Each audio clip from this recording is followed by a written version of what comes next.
මේ යසෝදරා උත්තමාවියට පානක් පියන්නත් පිනක් තියෙන්න ඕන. මලක් පුදන්නත් පිනක් තියෙන්න ඕන. පිරිමියෙක් මේ බණ ටික අහන්න මෙතන නැවැත්තුවොත් සංසාරේ කුල ස්ත්‍රියක් රැකපු පිනකටමයි මෙතන නවත්තන්නේ. යසෝදරා උත්තමාවිය ආගභාවී වගේ තමයි. මේ වගේ පවිත්‍ර උත්තමාවියකට වඳින පිරිමින්ට නරක ගැහණු ලැබෙන්නේ නැහැ. යසෝදරාට වඳින අයට කරදර ඇති වෙන්නේ නැහැ. පින් තියෙන අය කොහෙන් හරි සංසාරේ යසෝදරා මහරහත් තෙරණිය ඈත ඉඳලා හරි දැක්ක කට්ටියක් බිහි වෙලා ඇති. ඒ නිසා වෙන්න ඇති යසෝදරා මහසෑය බිහුනේ.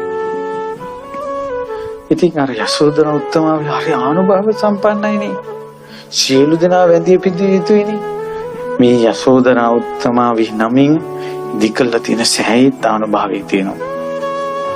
මේ රූපවාහිනියෙන් හරි මාධ්‍යයෙන් හරි බණහන යසෝදරා උත්තමාවියට පැහැදිච්ච කෙනෙක් ඉන්නවනම් මැරෙන්න කලින් ජීවිතේ එකම එක දවසක්වත් මේ භූමියට ඇවිල්ලා වැඳ පුදා ගන්න.